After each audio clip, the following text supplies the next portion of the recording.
dan Kota, Resort Medan Barat. Minggu 21 Maret 2021.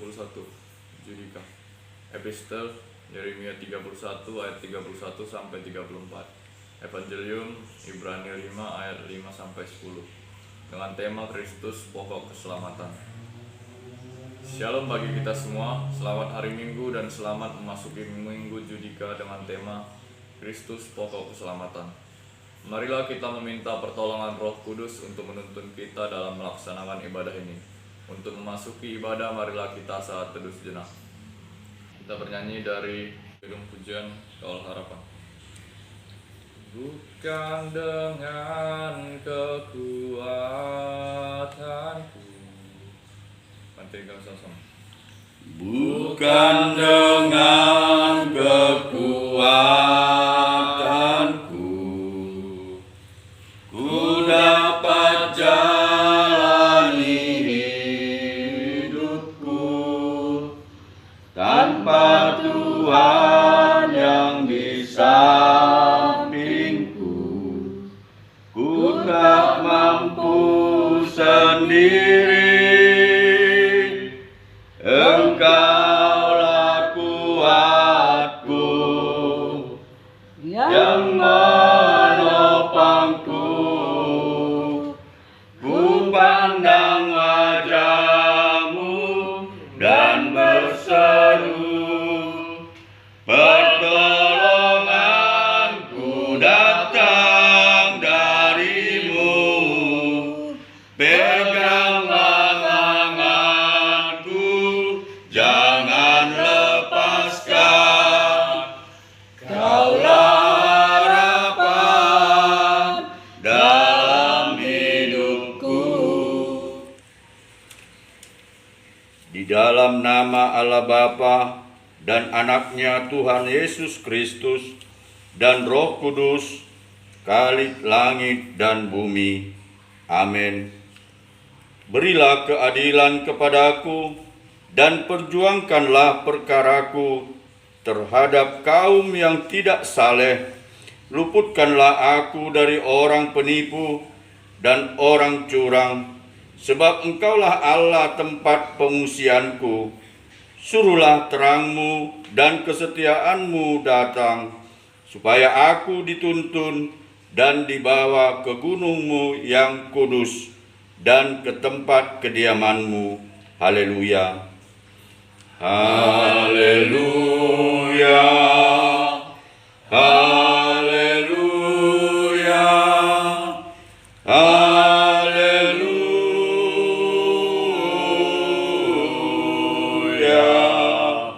Marilah kita berdoa. Kita kembali bernyanyi dari Kidung Jemaat nomor 393 ayat 1 dan 3. Tuhan, betapa banyaknya berkat yang Kau beri. Mari kita sama-sama. Tuhan, betapa banyaknya berkat yang Kau beri.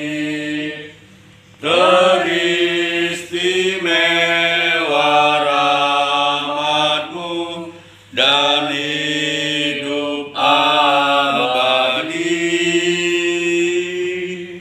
Terima kasih ya Tuhanku atas keselamatanku. Padaku telah Kau beri bahagia abadi. Marilah kita mendengarkan firman Tuhan sebagai pendahuluan khotbah yang tertulis dalam Yeremia 31 ayat 31 sampai 34. Demikian firman Tuhan. Sesungguhnya akan datang waktunya, demikianlah firman Tuhan. Aku akan mengadakan perjanjian baru dengan kaum Israel dan kaum Yehuda. Bukan seperti perjanjian yang telah kuadakan dengan nenek moyang mereka. Pada waktu aku memegang tangan mereka untuk membawa mereka keluar dari tanah Mesir. Perjanjianku itu telah mereka ingkari, meskipun aku menjadi Tuhan yang berkuasa atas mereka. Demikian firman Tuhan. Tetapi beginilah perjanjian yang kuadakan dengan kaum Israel sesudah waktu itu. Demikianlah firman Tuhan. Aku akan menaruh Tauratku dalam batin mereka dan menuliskannya dalam hati mereka. Maka aku akan menjadi Allah mereka dan mereka akan menjadi umatku. Dan tidak usah lagi orang mengajar sesamanya atau mengajar saudaranya dengan mengatakan, "Kenallah Tuhan," sebab mereka semua besar kecil akan mengenal aku. Demikianlah firman Tuhan, sebab aku akan mengampuni kesalahan mereka dan tidak lagi mengingat dosa mereka. Demikianlah pembacaan firman Tuhan.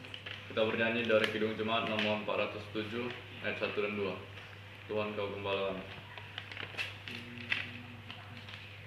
Tuhan kau gembala kami, tuntun kami domba-Mu.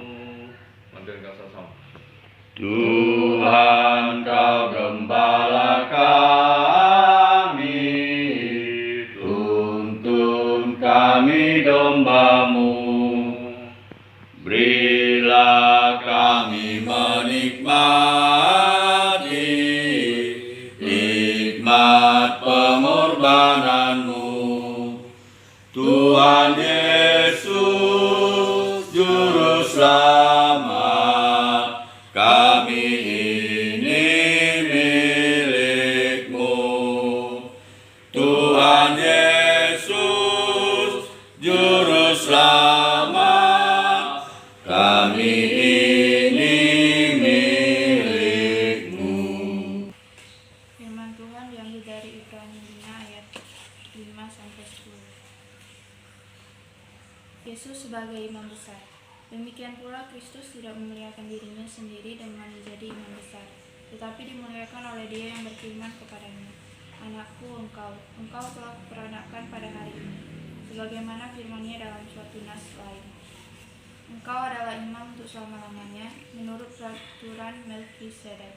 Dalam hidupnya sebagai manusia, ia telah mempersembahkan doa dan permohonan dengan ratap tangis dan keluhan kepada Dia, yang sanggup menyelamatkannya dari maut, dan karena kesalehannya ia telah didengarkan.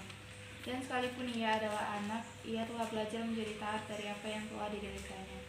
Dan sesudah ia mencapai kesempurnaannya, ia menjadi pokok keselamatan yang abadi bagi semua orang yang taat kepadanya. Dan ia dipanggil menjadi imam besar oleh Allah menurut peraturan Melkisedek. Amin. Shalom. Pada hari Minggu ini, tema daripada firman Tuhan, Kristus pokok keselamatan. Bapak, Ibu, saudara-saudari yang terkasih, ada sebuah tulisan tentang laut. Seorang anak bermain di pantai, lalu air laut menghanyutkan sandalnya. Kemudian anak tersebut menulis di pantai, "Laut ini pencuri." Lalu datanglah seorang nelayan membawa tangkapan ikan yang sangat banyak.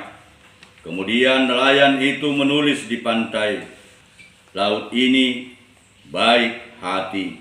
Kemudian seorang anak tenggelam di lautan.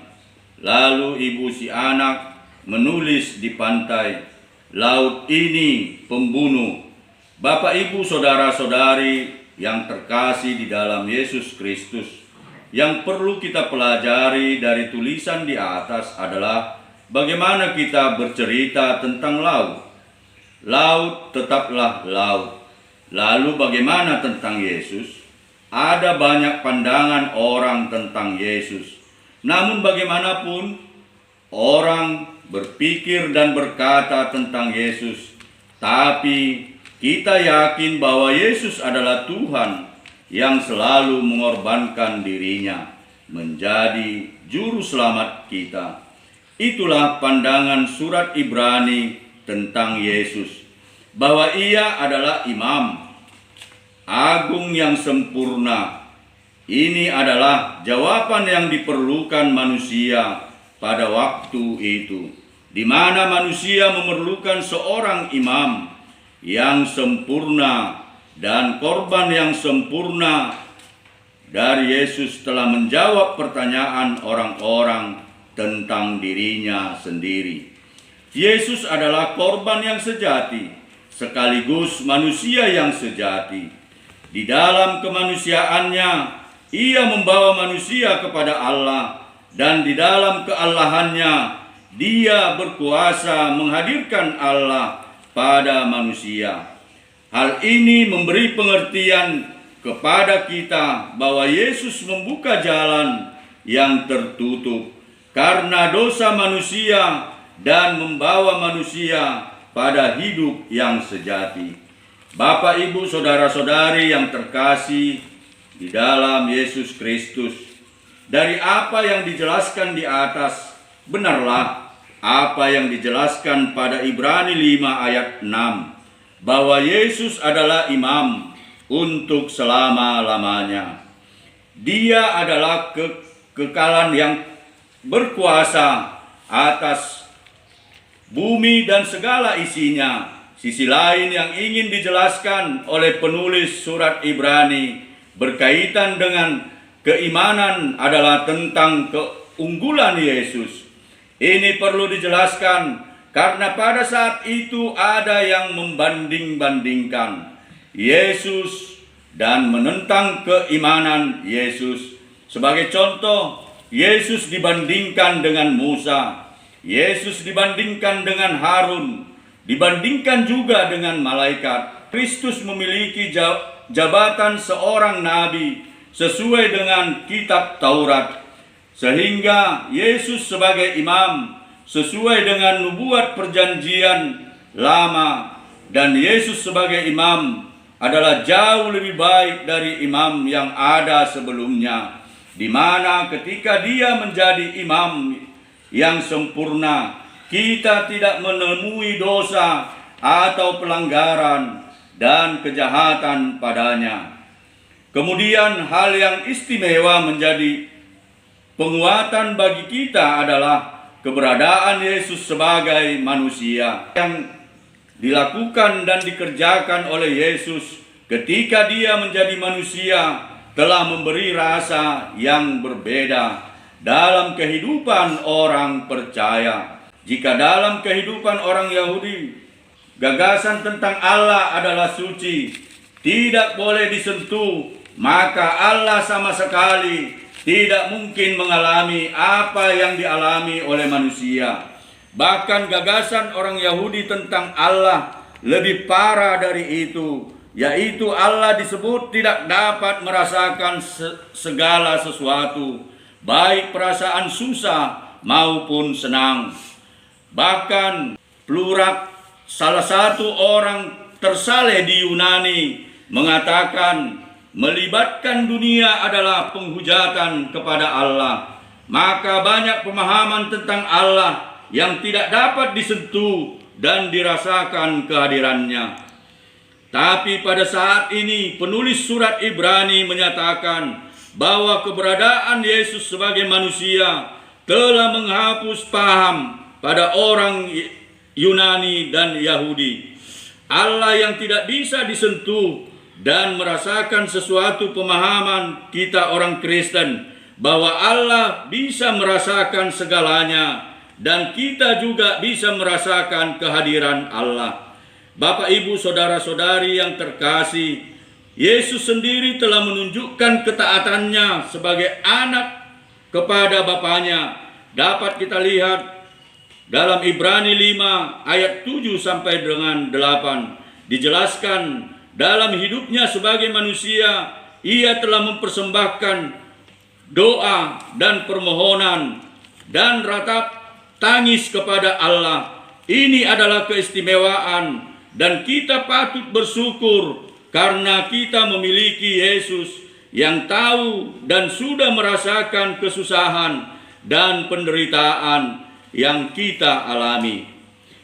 Dia bahkan tidak hanya sekedar duduk di kerajaannya, namun Dia adalah Tuhan yang turun ke bumi dan hidup sama seperti kita manusia. Jika kita pernah merasakan lapar, Ia juga pernah merasakannya. Jika kita pernah merasa terhina dan ditolak, Ia juga pernah merasakannya. Jika kita pernah dicobai iblis, Yesus juga pernah. Namun dari semua itu Yesus sama sekali tidak berbuat dosa. Inilah bedanya dengan kita.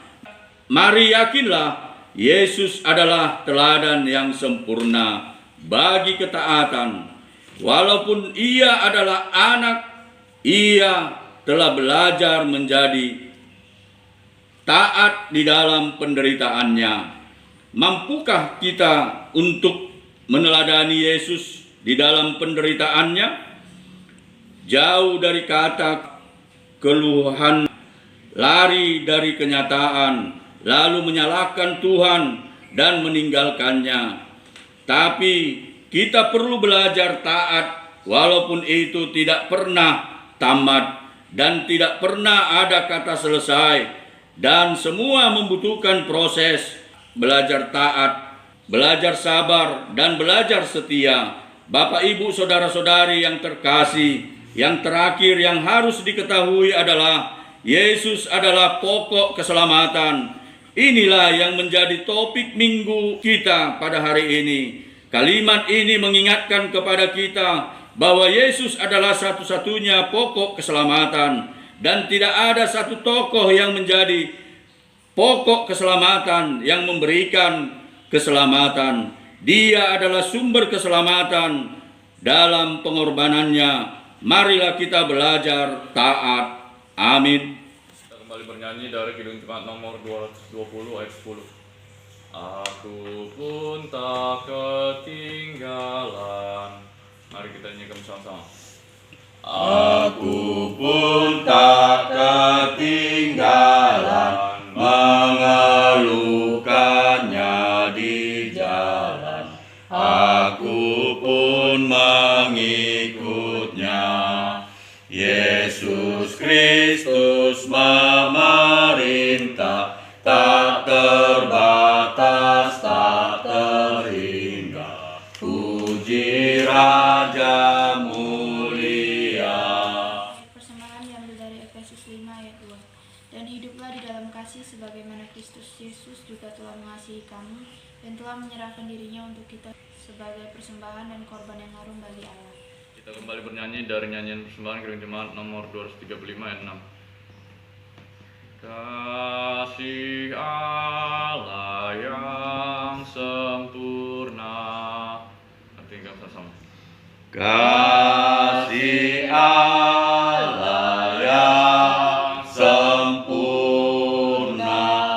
darah Kristus yang kudus, kuasa Roh yang tak terduga, biar jaya dalamku.